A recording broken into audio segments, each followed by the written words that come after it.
Pozdravljeni, sem Marja Milič in poslušate MoneyHow, prvi podcast o upravljanju denarja pri nas. Lep pozdrav iz Zagreba. Ne bi preveč dolgovezila z uvodom, predlagam, da gremo kar takoj na vsebino današnjega MoneyHow. Malce sem sicer oklevala za današnjo temo, a sem se vseeno odločila, da zagrizem v to kislo jabolko. Številna podjetja, tudi iz finančne panoge, poskušajo prodajati proizvode, storitve preko vplivnežev. Na to temo sem nedavno predavala tudi na dogodku Marketing magazina in se mi je zdela zanimiva tema tudi za MoneyHow. Z zanimanjem sem poslušala številne vplivneže, ki so pojasnjevali, kako loviti oglaševalce, kako v bistvu zadovoljiti oglaševalce, koliko prostih rok imajo pri ustvarjanju vsebine in tako dalje. Nismo pa toliko slišali o vseh pasteh, ki prežijo na vplivneže in pa posledično tudi na njihove sledilce. Zadnje 2 meseca lahko tudi spremljamo eno zelo zanimivo zgodbo, o kateri so precej podrobno pisali na sijol.net, in sicer šlo je za zgodbo 3 vplivnic, ki imajo skupaj preko 160,000 sledilcev, in te punce so promovirale kriptoprevaro CryptoTrade. Zdaj se izgovarjajo, da so bile tudi same žrtve tega prevaranta oziroma teh prevarantov. To smo videli že večkrat v preteklosti. V Sloveniji imamo namreč kar tak res pester nabor znanih Slovencev, ki so promovirali različne prevare. Prevaranti so tudi postali zelo prefrigani. Veliko stvari se je dogajalo tudi v zadnjem času v tujini. Je pa tudi res, da tam psi čuvaji, tako imenujejo agencije za trg vrednostnih papirjev, dejansko tudi ukrepajo. Pri nas je zgodba malce drugačna. O vplivnežih, o prodaji produktov, preko njih se bom pogovarjala, mislim, da z enim največjim strokovnjakom za marketing pri nas, avtorjem bestsellerjev, odličnim predavateljem, mislim, da tudi človekom brez dlake na jeziku, Aljošo Pagolo. Lepo zdrav. Zdravo. Zdravo. Kako si? Odlično, hvala. Ti? Kar zelo zanimivo, moram priznati. Veliko stvari se dogaja. Lepo. V svetu financ se skozi nekaj dogaja. Dinamika je potrebna, ne? Denar ne sme počivati, pravijo, ne? Denar ne sme počivati, ne počivajo pa niti prevaranti, ki dejansko so vse povsod. In prevaranti so postali zelo prefrigani. V bistvu so oblečeni v neke legalne produkte. Videli smo zgodbo z FTX-om. To je en tak zelo lep primer, kako v bistvu z denarjem lahko narediš zelo veliko in celo prepričaš marsikoga, da je vse v redu, pa potem ni bilo vse v redu. A se strinjaš s tem? Zagotovo. Ljudje smo bitja, ki si radi domišljamo, da smo zelo zdravorazumski, da znamo presojati z varne distance, da zmoremo nadzorovati, zagotavljati in tudi garantirati. Že v marketinški teoriji velja, da ljudje 95% odločitev sprejemamo pravzaprav nezavedno, ne? In tako so dejanski driverji, tisto, kar tiči za našim odločanjem, v neki kopreni stvari, vplivov, vzorcev, načinov, ki jih pravzaprav ne razumemo oziroma z njimi nimamo zavestnega stika. In tako smo pravzaprav tudi bitje, ki se zelo hitro ujamemo na razne limanice, in če so te povezane z denarjem, to velja še toliko bolj. Slavoj Žižek pravi, da je denar abstrakcija v akciji, ne? In pravzaprav je tu v tej akciji vpletenih zelo veliko faktorjev, zelo veliko stvari, ki jih pravzaprav težko, razumemo, tudi če smo strokovnjaki, za finance, za makroekonomijo, za gospodarstvo. Pravzaprav ni človeka, ki bi znal to področje v celoti obvladati, ne? In tako je pravzaprav to neke vrste dinamika, ki je po eni strani zelo privlačna, ne? Denar je seveda zelo pomembna stvar v življenju marsikoga, in znotraj takega področja, kjer imamo seveda veliko te organske privlačnosti, veliko motivacije, veliko interesa, se dobro znajdejo tudi razni prevaranti.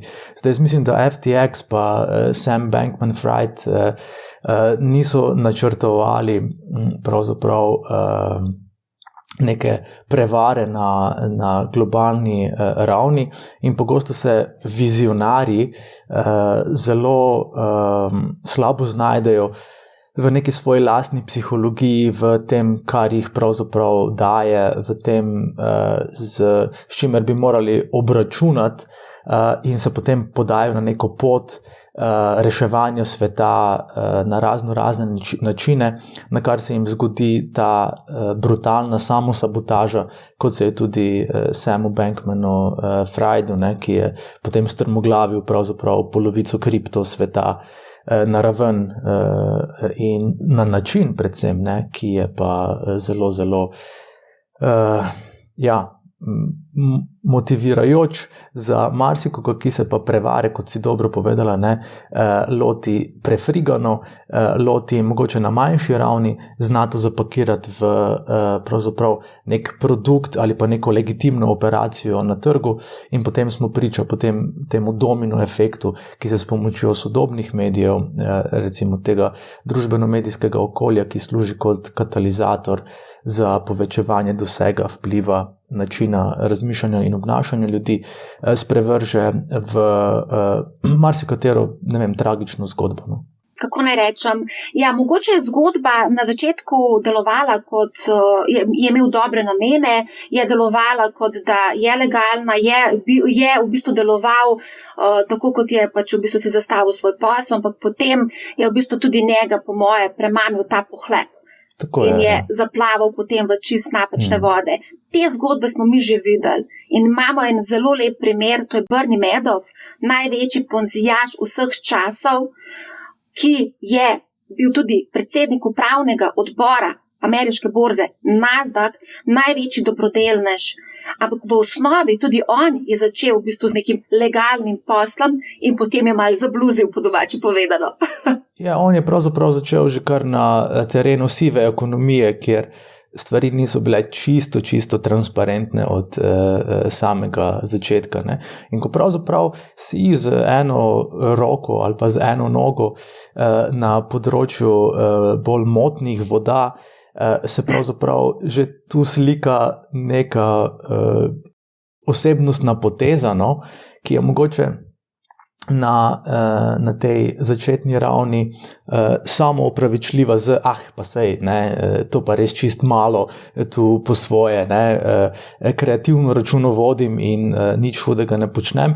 In ko se pravzaprav ta vzgib, ta vznik, ki je pravzaprav psihološki, potem priklopi na steroide, se pravi z večanjem operacije, z dostopom do pravzaprav vrhunske storitve, oziroma bom rekel storitve na zelo visoki ravni z veliko pokritostjo, se pa potem o vprašanju, glej, se tega pa tudi na tej top ravni nihče ne opazi, to sprevrže v, dajmo pa zdaj iz tega izcimiti, kar se da, in tu se potem zgodi pohlep.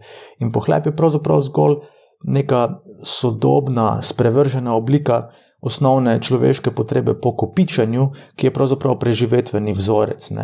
In to je danes pri ljudeh, ki, če gremo malo pogledati v njihovo otroštvo, v psihologijo odraščanja in v neko okolje njihove vzgoje, pravzaprav hitro uvidimo, da so pač vsi nekako zaznamovani z neko travmo, z neko težavo, z pravzaprav neko potrebo, da se tako zelo dokažejo. Tudi Bernie Madoff je veljal v očeh svojega bogatega tasta za nič vrednega, za pravzaprav nižjo kasto, in ta potreba, da se pravzaprav dokaže, potem pogosto vodi tudi do takšnih sprevrženih prijemov, ki so zgolj neka pač zelo naivna želja po odobravanosti, potem, da si sprejet, potem, da te pač nekdo ceni in spoštuje. In pravzaprav pri denarju je tako kot drugje, veliko stvari vznikne ali pa se začne čist na osnovni pravzaprav psihologiji, no, in zato je psihologija denarja zelo povezana pravzaprav z tvojo osebno rastjo, no, in tu se mi zdi, da imamo še veliko stvari za predelati, oddelati, in jaz že dolgo zagovarjam neko potrebo, da bi se tako o ekonomiji kot psihologiji pravzaprav morali začeti že učiti zelo zgodaj v vrtcu, v prvih razredih osnovne šole, in to so res zelo pomembna znanja, no, za vse življenje. Veš, jaz se s tem ukvarjam že zelo dolgo časa, posluha, da bi se dejansko to vpeljalo v osnovne šole, srednje šole, dejansko ni. In to je zelo žalostno, da v bistvu tega ne prepoznajo veljaki oziroma te, ki v bistvu nekako kreirajo naše urnike. Je pa še ena zadeva, ko omenjaš ekonomijo pa psihologijo, jaz bi tukaj pa rekla tudi kreativnost. A veš zakaj?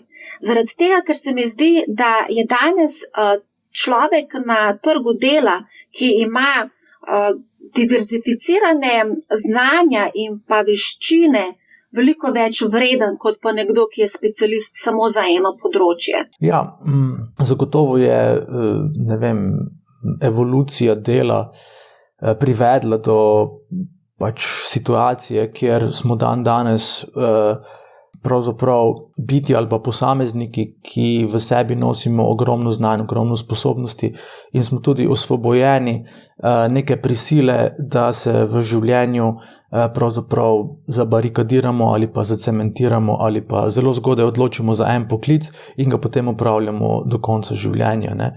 In tako živimo pravzaprav v dobi mikrokarier, ne, kjer pač lahko z podporo sodobne tehnologije, dinamike, trga dela, trga dobrin, ti dejansko opravljaš veliko stvari in je tvoja poklicanost pravzaprav razvejana ali pa, kot si povedala, distribuirana skozi razne oblike, lahko tudi specializacije ali pa recimo hobijev, ki jih znaš monetizirati. Lahko, ne vem, zdaj, ko se veliko govori o 4-dnevnem delovniku, ne, boš ostale 3 dni imel še svoj mikrobiznis ali pa počel nekaj za optimizacijo ali svojega poklica ali bom raje rekel poklicanosti, ne, ali za optimizacijo svojih financ in mogoče je pravzaprav to stičišče te zdaj že malo pretekle ideologije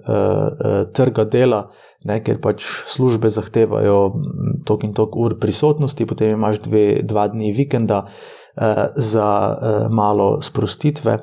In se to vse skupaj dotika te pravzaprav nove oblike razmišljanja, predvsem mladih, ne, ki na to gledajo precej drugače, predstavlja neko presečno množico, kjer je ravno ta razmislek o tem, kako pa vzgajamo naslednjo generacijo, zelo potreben, ne.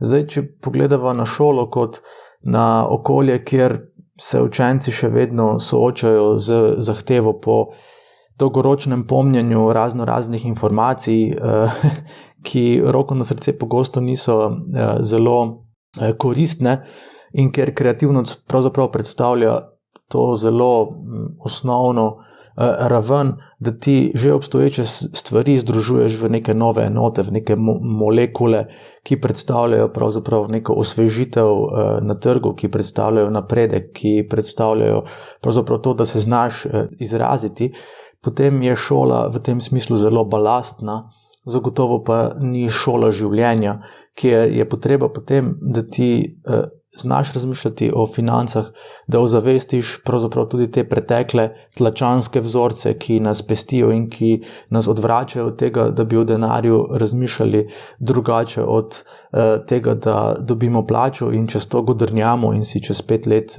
drznemo zbrati dovolj poguma, da prosimo za povišico in tako dalje. da potem lahko hitro malo tak uperiš prst v to, kar si rekla, kreatorja naših urnikov in pravzaprav posledično življenj, se pogosto kdo noče, da bi ljudje živeli osvobojeno od nekih pritiskov, ker če pravzaprav ti nisi talec denarja ali pa pravzaprav pritoka denarja v tvoj finančni sistem, kjer pač moraš nenehno skrbeti in razmišljati, a bom zmogel, ali bo to šlo skozi, ali si lahko dovolim, ali si lahko drznem, potem pravzaprav nisi tak vodljiv, nisi pravzaprav tisti, ki nad katerimi ima lahko kdo absolutno moč in tak dalje. Zato pravzaprav vseeno so ti neki globalni zadržki pred tem, da bi se ljudje finančno osvobodili, tako veliki. Ampak pravim, dobra stran sodobnih tehnologij pa je, da se pa tudi kakovostna znanja dobro širi in imaš veliko, ne vem, kot si tudi sama, finančnih strokovnjakov, ki ljudi opogumljajo, da o denarju drugače razmišljamo, da nismo več zgolj njegov talec, ampak si dejansko bolj krojimo tudi to finančno svobodo in to se mi zdi pravzaprav zelo dober del tega zdravega pogovora, tega zdravega diskurza, ker pa smo seveda spet zgolj še za konec te ideje omejeni z tem enoumjem glede denarja, ker pač ljudje v veliki meri želijo posnemati neke vplivneže, ki pač razkazujejo svoje drage ure, svoje drage avte, svoje drage hiše in razmišljajo o denarju kot o cilju. In idealno tipsko v življenju je seveda, da presežeš stopnje, kjer je denar nuja, to je preživetveno stanje, stopnjo, kjer je tvoj denar cilj, ker pravzaprav tu razmišljaš samo o denarju, ki ni pravzaprav posledica tega tvojega talenta in uresničevanja, in zadnja stopnja je, kot sem omenil, denar, ki je posledica. Se pravi, ti pravzaprav živiš tako, da uresničuješ svoje talente, da si tu za to, za kar si pravzaprav poklican, za kar si tu, da ta svet oplemenitiš in mu daš svoje darove, in denar vedno pride kot posledica. Zdaj, ko pa pride, je pa dobro imeti finančne znanja, finančne sposobnosti, mehanizme delovanja na trgu, ki ti pravzaprav omogočajo, da to nekako oplemenitiš, da živiš dobro, izpolnjeno življenje, kjer si pravzaprav ne učitaš vsakega evra, ki si ga použitkaril ali pa ki si ga namenil tako in drugače. To si zdaj odlično povedal. Kar se pa tiče te neodvisnosti in svobode, pa če se vrnemo nazaj na oglaševanje pa na vplivneže, koliko pa je recimo vplivnež neodvisen in svoboden, ko ga najame neko podjetje za predstavitev nekega produkta? Ja, zdaj, če ne govori, ni mu zdaj govoril o finančnem produktu, lahko recimo nek nasplošen produkt, recimo prehranska dopolnila so zelo priljubljena. Ja, pač poslovni model vplivnežev je promocija blagovnih znamk, njihovih produktov, njihovim občinstvom, se pravi znotraj svojega, recimo temu, lastnega medija, ki vsebuje lastno produkcijo, lastno blagovno znamko, v veliki meri lastno kreiranje vsebine. In to je pač nekaj, kar je delujoče, kar veliko ljudem z dovolj sledilcev omogoča pravzaprav ali neko dopolnilno dejavnost ali pa full-time job ali pa recimo temu kariero. In zdaj seveda je ta dinamika zanimiva, zato ker pač kot blagovne znamke na trgu imajo tudi osebne blagovne znamke, ki so vplivneži nek določen rok trajanja. In pogosto vplivneži začnejo z temi osnovnimi pravzaprav celicami, ki nas najbolj nagovorijo. Ljudje smo po preživetveni funkciji zelo nagnjeni k razmišljanju in o skrbeh o tem, ali smo varni, torej ali imamo, streho nad glavo, varno okolje, potem ali smo dovolj privlačni za razmnoževanje in ali imamo dovolj hrane. Se pravi, to je nekako osnovno v nas noter, da nas mora skrbeti. In zdaj, če to razčlenimo, hitro prideva do tega, da so pač najbolj priljubljeni vplivneži na področju, se pravi, hrane, kuharije, prehranskih dopolnil, potem ali sem dovolj privlačen za razmnoževanje, kamor pride telesna vadba, make-up, kozmetika, ličenje, se pravi vse te stvari, in ali sem dovolj varen, in tu imamo seveda nekaj, kar spadajo hiše, gradnja, avti, denar, ne? To je pravzaprav tak sklop, ki nas najbolj nagovori, ne? In zato je tu tako na televizijah največ resničnostnih oddaj, kjer kuhajo, kjer se poskušajo poparčkati, torej se razmnoževati, ne? In zelo radi gledamo seveda informativne oddaje, da izvemo, ali smo dovolj varni, ne? Se pravi, kako hude so novice v svetu, ki nas pravzaprav nenehno ogroža.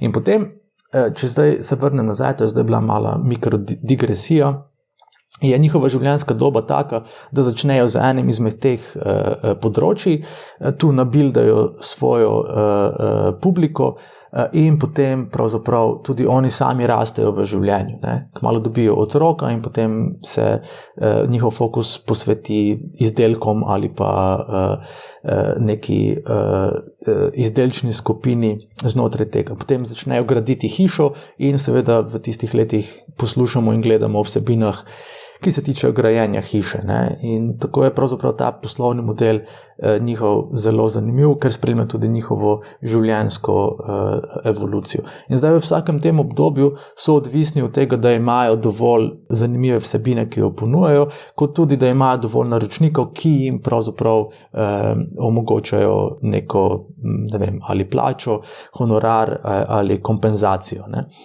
In zato v skrbi, ali se bo to išlo, ne, v vseh teh fazah, pogosto kdo sprejme stvari, mogoče v dobri veri, mogoče zato, ker v vsej tej, pravzaprav na vsej tej poti še ni bil izigran, razočaran ali se ni še osmolil, ne, z kakšnim sodelovanjem. In pač to spromovirajo, brez da bi naredili background check, brez da bi stvari pravzaprav ali sploh pogooglali ali pa se v njih poglobili, in potem se pravzaprav zgodi kakšna taka stvar. Jaz dvomim, da nekdo, ki je uspešen vplivnež, želi zavestno kompromitirati ali sabotirati svojo poslovno pot z tem, da bi načrtno tržil prevaro, no.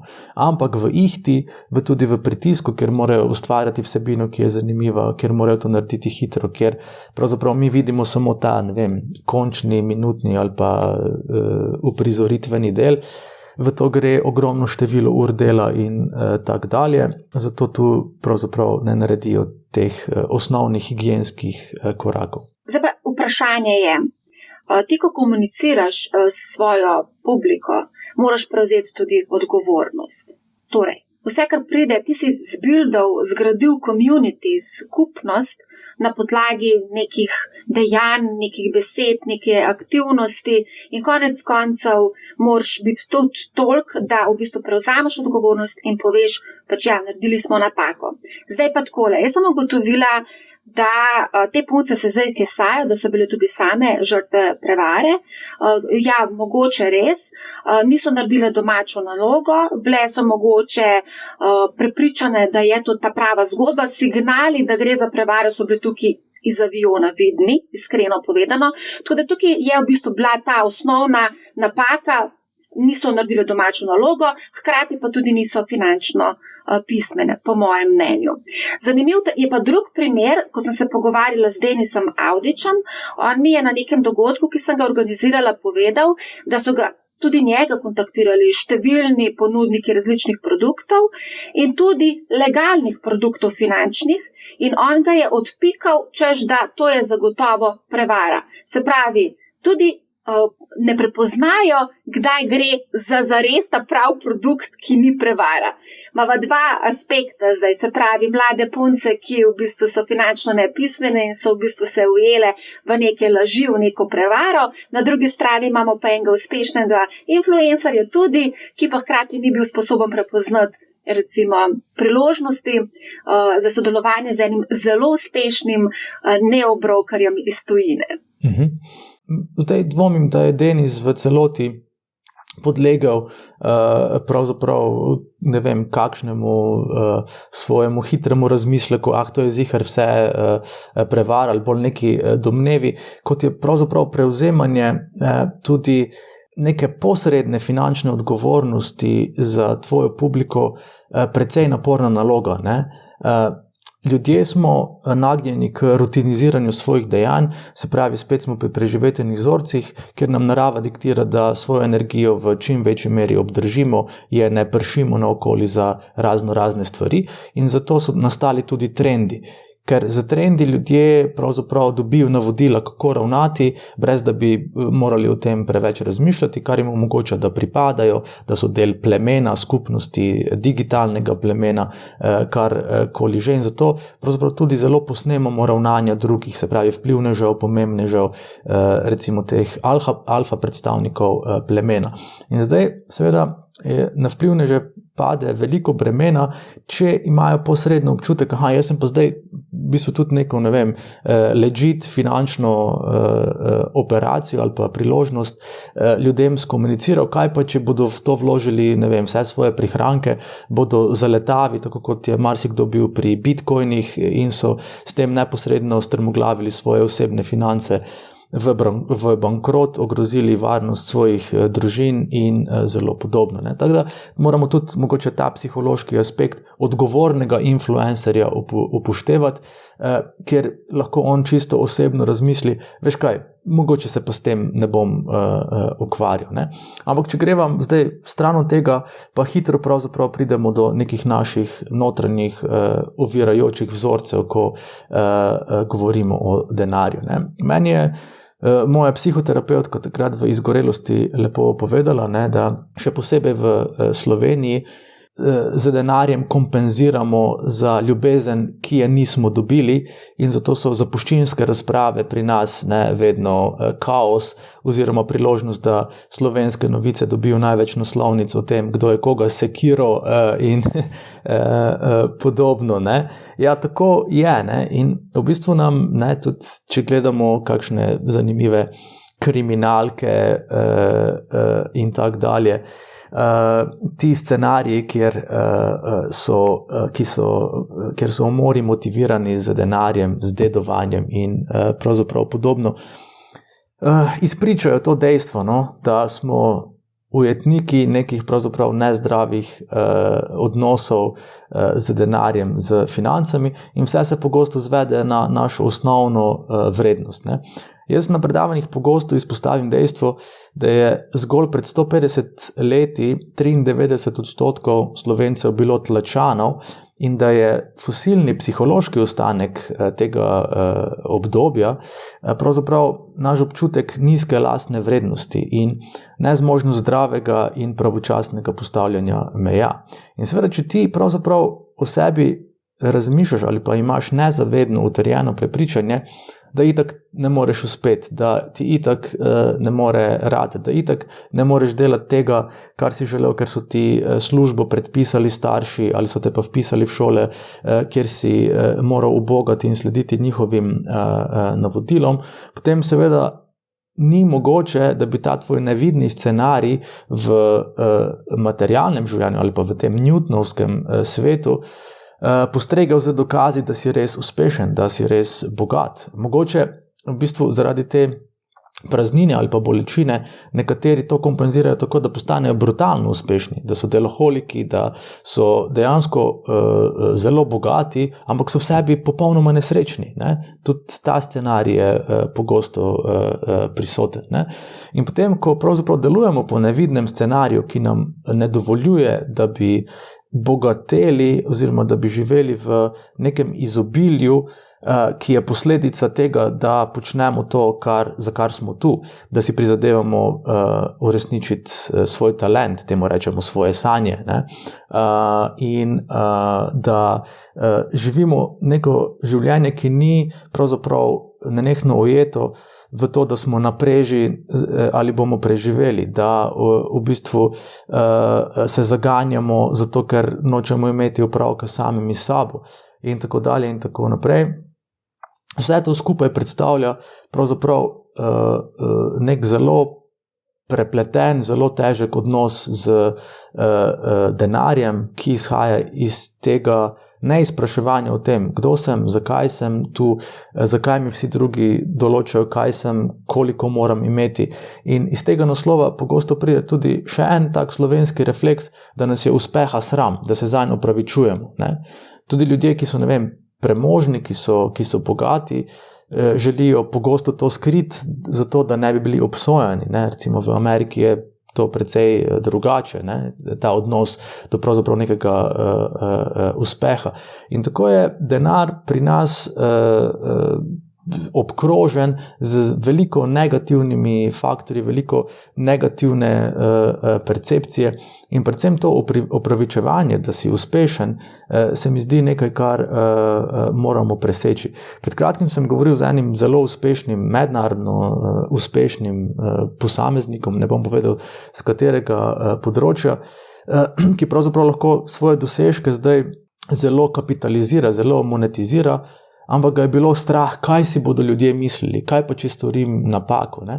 In pravzaprav se mi zdi, da moramo priti do točke, kjer nekoga, ki si prizadeva biti uspešen, ki ima finančne in materialne dokaze, ki so posledica njegovega prizadevanja in predvsem, da zna tudi v tem uživati, da zna pač zdravo vračati v družbo, da je to pač neke vrste naš vzornik, da je tisti, po katerem se ravnamo, ne pa da ga gremo spodkopavati, pa blatiti, pa svinjati njegovo osebnost ali osebno blagovno znamko na forume, v komentarjih in tako dalje. Tako da, ko se osvobodimo te vkleščenosti v to, da nismo dovolj vredni, šele takrat bomo pravzaprav z denarjem začeli dobro in varno ravnati. Ne? In ne bomo pričakovali, jaz bom pa zdaj obogatel, zato da bom pol končno nekaj vreden. Ja, zelo nekaj zanimivih primerov si izpostavil, če greva šel en ekstrem, odrezana roka. Zavarovalnice imajo zelo veliko teh primerov, ker se režejo prsti ravno za namenom, da bi se finančno okoristili. V takšne ekstreme znamo iti, ne. Tako da ja, uspešni ljudje se pa v bistvu res sramujejo svojega premoženja. Ko smo delali lestvico najbogatejših Slovencev, se je to zelo lepo videlo, kako nekateri niso želeli v bistvu komentirati v bistvu svojega uspeha, ker pač jih je bilo strah, kaj si bojo pa sosedi mislili o tem. In to dejansko sem tudi jaz dobila odgovor od številnih znanih Slovencev, bogatih Slovencev, kaj si bodo pa sosedi mislili o tem. Ne. Želimo skriti, nočemo biti omenjeni in nas je sram v bistvu uspeha, kar je v bistvu zelo slabo, ne. Za nas kot tako majhen narod se mi zdi, da bi več mogli propagirati uspešne ljudi in pa pot, kako so postali uspešni. Strinjam se s tabo, ja. A boš kaj komentiral? Ne, sej, kar greva naprej. Ne? Greva naprej. Veš, kaj sem hotela v bistvu še preveriti? Ne? Recimo, trenutna situacija je zelo negotova. Imamo povišano inflacijo, po eni strani, po drugi strani je precej velika negotovost, tudi zaradi recesije, gospodarskega ohlajanja. In v takem okolju smo v bistvu tudi zelo hitro dovzetni za razne hitre zaslužke in to prevaranti seveda vedo. In zdaj imamo poplavo prevar, tako da moramo zelo paziti na te zadeve. Kako ti gledaš na to? Ja, vsako obdobje finančne stiske. V zadnjih 170 letih je človeštvo bilo priča 33 gospodarskim krizam, ki so skupaj trajale 48 let. Ne? Se pravi, v bistvu, če pogledamo, tretjino življenja preživimo v neki finančni stiski, ki je pravzaprav, gospodarsko okolje, ki ni zgolj finančna, ki je pač nek širši ekosistem, v katerem se moramo znajti. In to pravzaprav tako nagovori naše preživetvene vzorce, da želimo pravzaprav po eni strani nenehno o tem premlevati, razmišljati, smo obkoljeni z temi stvarmi, potem prižgemo televizijo, kjer dobimo zgolj potrditve, da nas res vse to življenjsko ogroža, in potem ljudje v obupu, v kombinaciji z finančno nepismenostjo, ki je izobraževalni sistem pravzaprav nikakor ne izboljša, počnejo zelo srhljive stvari. Ne?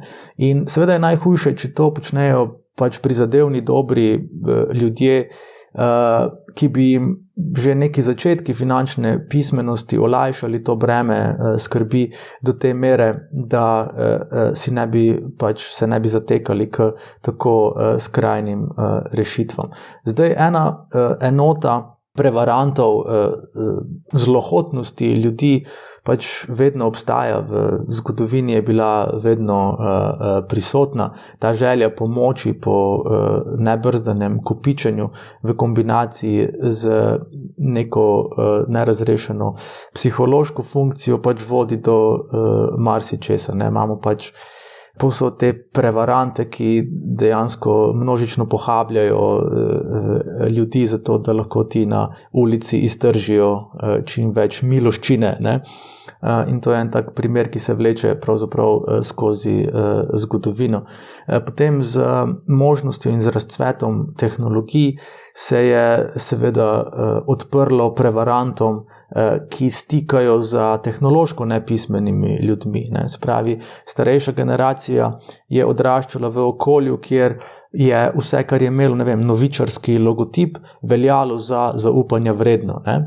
In zdaj so seveda ti ljudje zelo lahka tarča za lažne novice, za manipulacije, za finančne prevare, zato ker ti danes pravzaprav zelo preprosto v nekaj korakih ustvariš spletno stran, ki ima svoj logotip, ki ima svoje pač neko legitimno zbirališče informacij, pokaže ti, da je to neko podjetje z naslovom, imenom, sedežem, tu in tam. In seveda ljudje, ki so navajeni, da ko so nekdaj odprli časopis in tam bil logotip ali časopisa ali podjetja, je zatem seveda stalo nekaj, kar je bilo zaupanja vredno. Ne? In ko z takšnim prepričanjem vstopajo v sodobni svet, seveda to, kar vidijo, pomeni, da odkljukajo, to je upoštevanja vredno, in potem že v naslednjem trenutku odpirajo denarnice in nakazujejo na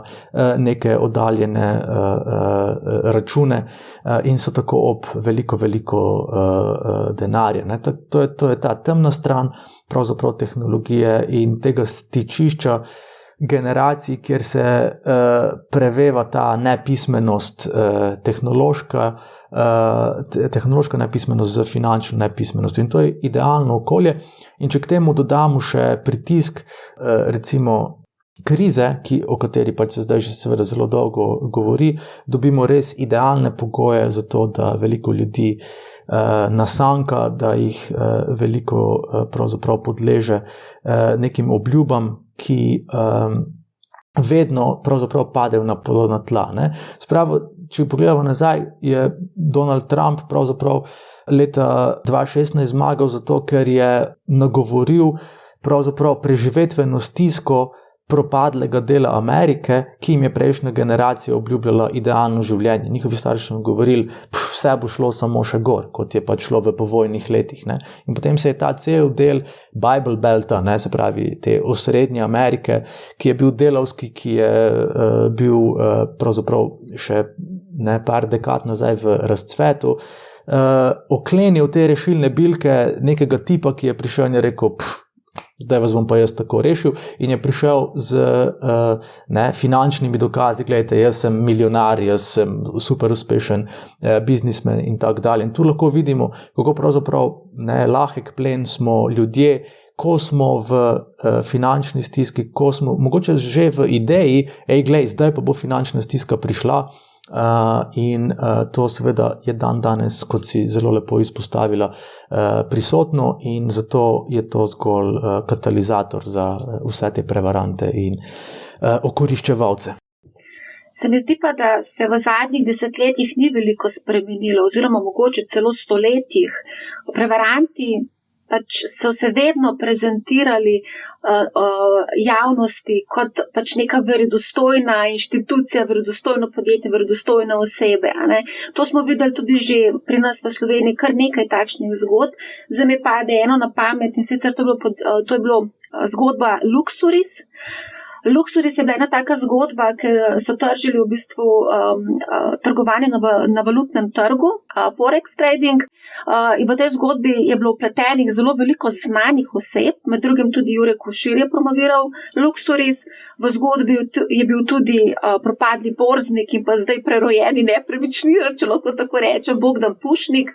Tako da tukaj moramo tudi v bistvu paziti, ko v bistvu vidimo neke znane osebe, Gisele Bündchen ali pa Tom Brady, Kim Kardashian je končala na sodišču in se potem tudi pogodila, ko je promovirala neke zgodbe. Ne. Se pravi, moramo v bistvu navkljub temu, da nekdo prezentira neka znana oseba, nek produkt, se je treba ustaviti pa pomisliti, kaj to sploh je, narediti domačo nalogo in potem mogoče iti v to zgodbo. Pa mogoče ne samo finančni produkti, konec koncev tudi prehranska dopolnila. A je treba konzumirati toliko teh prehranskih dopolnil, če na drugi strani ti zdravniki govorijo, da je čisto zadosti, če ješ raznovrstno prehrano. Ja, spet sva pri psihologiji. Ne? Spet sva pri psihologiji, vse se tam začne, vse se tam konča.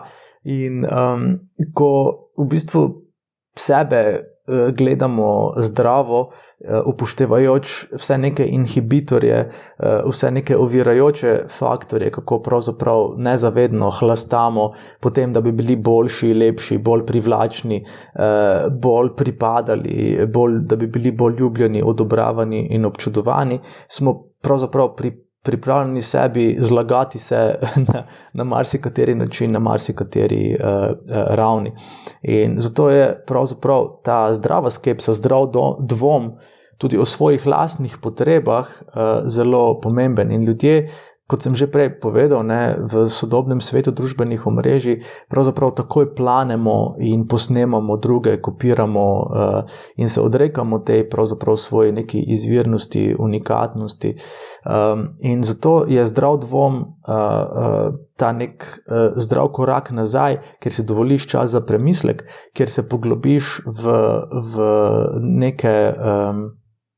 neka dejstva, kjer narediš svojo domačo nalogo in svojo raziskavo nujno potreben. In zato se je, mogoče v svojem telesu, v svojem tudi finančnem zdravju tvoje družine veliko bolj pomembno ali pa celo tak primerno odločati kot, ko se odločaš o nakupu avta, ker boš zagotovo raziskal neke stvari, ker boš pogledal, ali ima, dovolj airbagov, ali ima dovolj dober varnostni sistem in zdaj pač malo banaliziram, Ampak skoraj na vsaki ravni nekih naših odločitev ali naših izbir je ta zavzetost, da misliš za svojo glavo, da znaš pogledati za ta ves celofan, ali je oglaševalski, ali je marketinški, ali je vplivniški, kakorkoli že, in stikaš pravzaprav za nekimi zanimivimi drobci, zanimivimi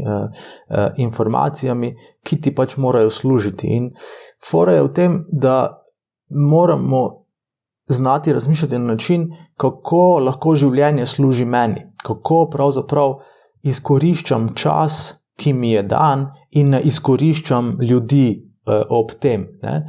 In to je en zelo zahteven manever, zato ker zahteva nekaj energije, zahteva nekaj ukvarjanja z rečmi, za katere čas, ki ga porabimo, bi rajši, gledali televizijo, jedli sladko hrano, karkoli že nas spet čustveno zamoti in tak dalje. In zato veliko ljudi pravzaprav hlepi po hitrih rešitvah.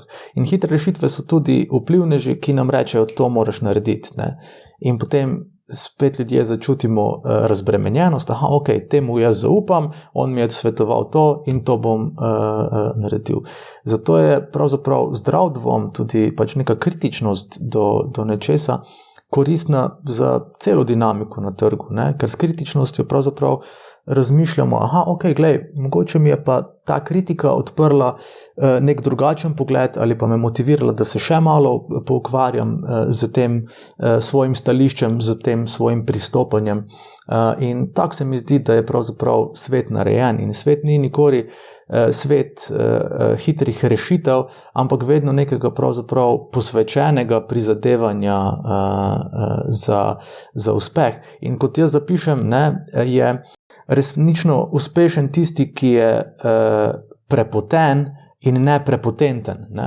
In uspeh zahteva pač, da se trudiš, zahteva, da se pravzaprav nečemu odrečeš in da pravzaprav potem, ko nekaj dosežeš, v tem tudi uživaš. In tranzicijska zgodba Slovenije je pravzaprav postregla ravno za tem rokohitrstvom, za temi prizadevanji, da bo vse čez noč, da je vse obljubljeno, zato ker smo želeli tako pravzaprav pogoltno nadoknaditi to obdobje, ki smo ga v svojih očeh zamudili. Tako dolgo smo bili v nekem zelo zaprtem sistemu, ki je onemogočal pravzaprav neko razpiranje kril ali podjetništva ali nekih dosežkov, da smo tako hlepeli in iskali bližnjice in potem so seveda tu prosperirali tudi ljudje, ki so pač to delali na način, ki je seveda dišal po prevarah, ki je pogosto v ozadju imel kakšne mehanizme in tako so se tudi pač ugledni ljudje, ki so pač imeli res neke dokaze v svojih karierah, da so uspešni in tako dalje, tudi v tem navdušenju, v tem osveženem optimizmu, ki se nam je zgodil, pustili prepričati, da so del te zgodbe, da so jo promovirali in tako dalje. Zato je res, po moje, ta domača naloga, tudi ko se enkrat opečeš nekje, tista, ki je res nekaj, kar bi človek priporočal vsakemu, ko se pogovarjamo o financah, ko se pogovarjamo o svojem zdravju, ko se pravzaprav pogovarjamo o nekem celovitem pogledu na svet. To si tako lepo povedal, uspešen je tisti, ki je prepoten. Ne pa prepotenten. Točno to, prepoten. To pomeni, da je vložil, da je trdo delal, da je investiral svoj čas, da je investiral svojo energijo, da je delal in da je švical. Tako. Ampak tu ne smemo spet zaključiti slovensko, da je zdaj pa treba se zgarati za vsako stvar. Ne, da pač ti postaneš strokovnjak, a veš, pač v to vložiš marsikaj, ko imaš mladostno energijo, se skoraj razčetveriš za to svojo strast in te to oplaja in ti da izkušnje in znanje, ampak pol, ko si pa mojster, in pol, recimo, top trader vidi stvari in naredi tak. In se mu zgodi dovolj, investicija se povrne na zadovoljivi ravni. Jaz, ko pač sem bil mojster v oglaševalski službi, sem izmojstren, že na sestanku, na briefu za kampanjo imel stvari v glavi narejene. In to je potem ta lepota, ko se prepustiš pravzaprav temu, do česar si se prigaral, do česar si se prebil in recimo eni temu rečejo, manifestacije, vizualizacije, karkoli že. Seveda, to je koristno, to je pomembno in zdi se mi, da so te vizualizacije ali pa manifestacije o denarju pravzaprav drugačne, kot si jih ljudje zamišljajo, ker veliko prevarantov imaš tudi na tem duhovnem področju. Manifestiraj uspeh, manifestiraj denar. Imaš prav na Appleu, mislim na njihovi iTunes trgovini, imaš manifestacije in v bistvu, če greš poslušati manifestacije, jih je 90% o denarju. Manifestiram izobilje, denar priteka v moji smeri. Ampak, če ti ne boš imel svoje psihološke arhitekture pravzaprav naštimane na to, da imaš dovolj lastne vrednosti, se pravi, da si zaupaš, da delaš svoje izbire, bo tisto navaden larifari. In meni se zdi, da so vizualizacije, kjer se ti predstavljaš, na ravni visokega uspeha, na ravni, da živiš v krasni hiši, da vračaš v družbo in tako dalje, namenjene temu, da se znebiš tistega strahu, ki ga pri tem začutiš.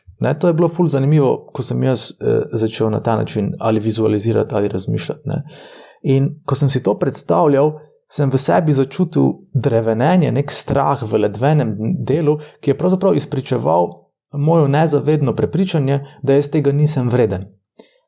In v bistvu zato probajte, manifestirati pa vizualizirati na ta način, da pravzaprav občutiš, kje vse te je strah in kako močni so tvoji nezavedni vzorci, ki ti onemogočajo, da bi si ti to dovolil, ker ti govorijo, ti nisi dovolj vreden in si tega ne zaslužiš.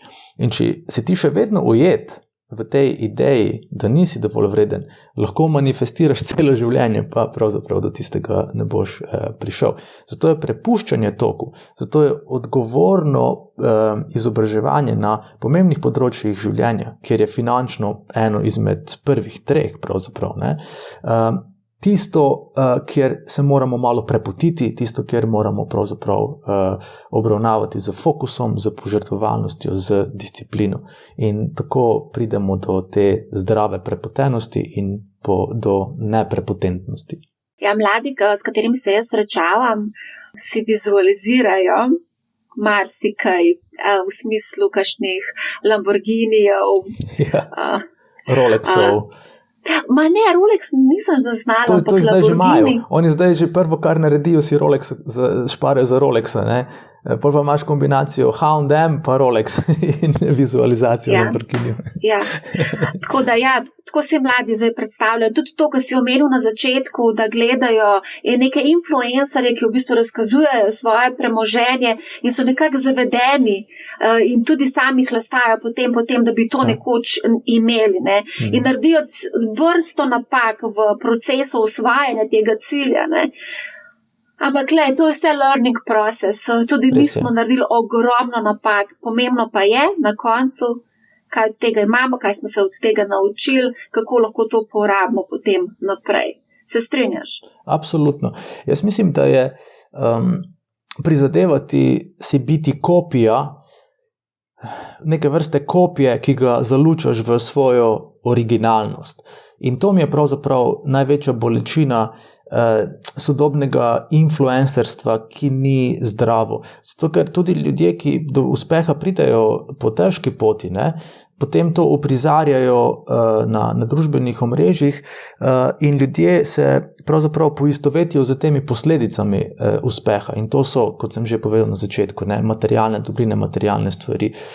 In v bistvu veliko uspešnih ljudi je sledilo pravzaprav svojemu talentu, svoji tej neki potrebi, da se v življenju dokažejo, da, pokažejo svoje darove, s katerimi vsak izmed nas pride na svet. In to, kar je pač prišlo kot posledica, je edini navdih za vse ostale. In tu se mi zdi ta velika težava. In zdaj, če mladi seveda pač popolnoma legitimno stremijo k temu, da bi jim uspelo in pri tem pravočasno ugotovijo, da to ni to, ne? Potem so vse napake, ki so jih tem v procesu storili, pravzaprav neka valuta za učenje, za rast, za napredek. Jaz sem izjemno, moj veliki idol je bil Michael Jordan, ne? In v bistvu nisem nikoli razmišljal o tem, kako bogat je on, ampak me je vedno fasciniralo, kako dober je na igrišču, ne? Kako je to fascinantno, kako je to nadnaravno. In takrat pravzaprav ni bilo družbenih medijev, jaz nisem imel pojma, kakšen avto vozi Michael Jordan, kakšno hišo ima, karkoli že. Meni je bilo pač fascinantno to, kar nam je bilo videno. In to so bile tekme, to je bila pravzaprav ta poezija gibanja, fokusa, odločenosti, timskega dela, ne?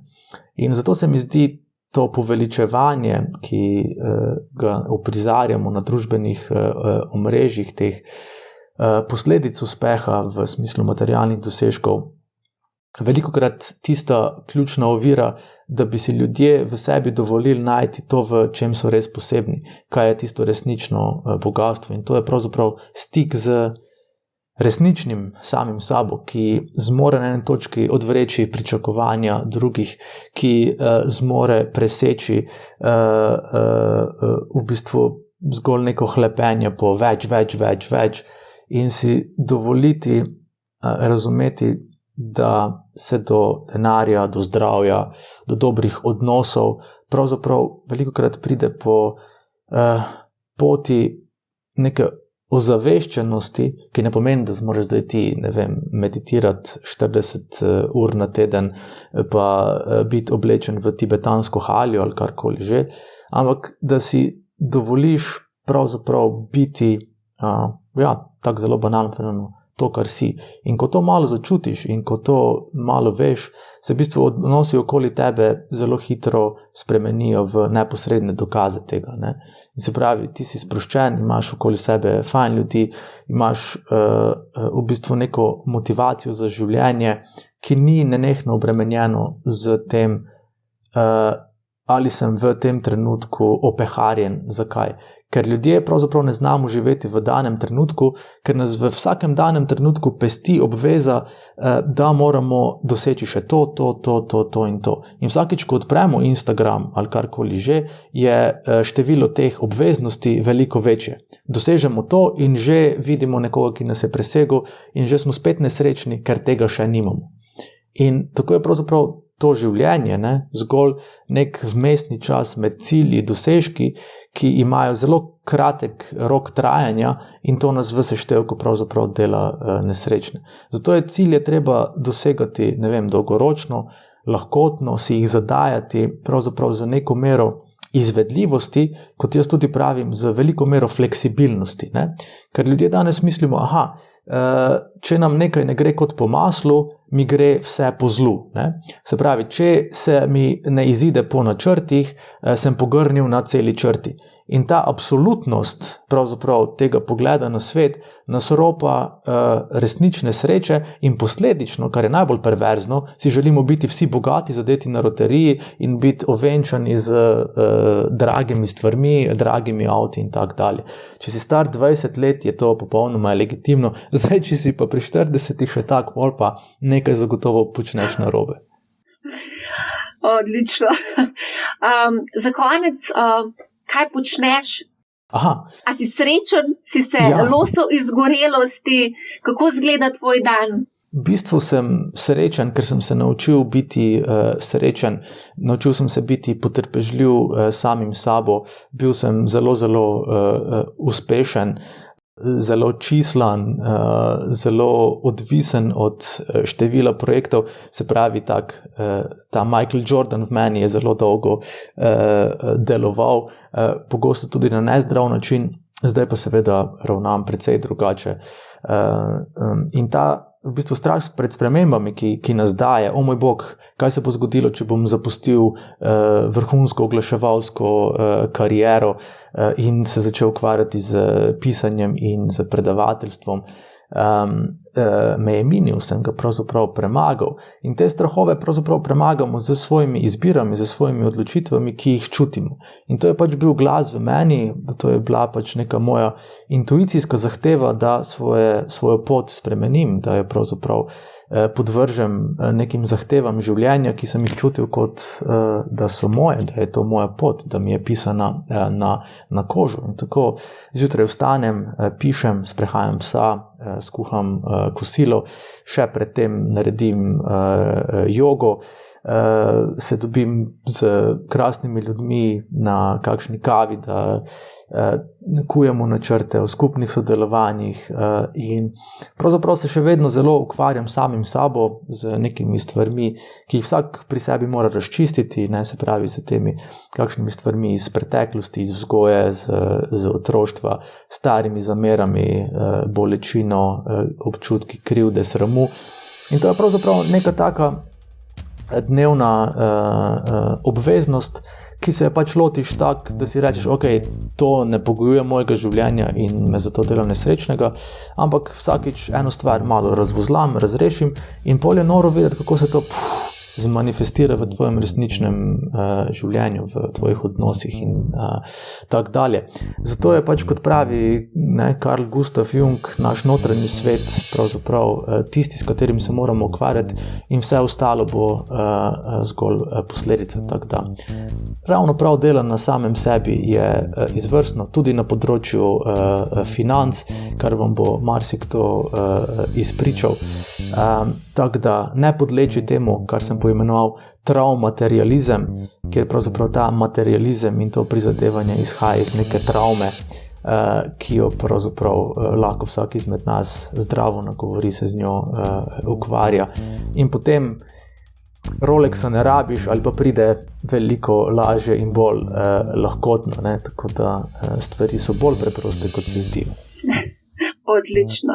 Najlepša hvala za odličen pogovor, Ljoša. Hvala, Marja, za povabilo in seveda lep pozdrav vsem. Dragi poslušalci in gledalci, poslušajte Money How, ne bo vam žal. Lep pozdrav.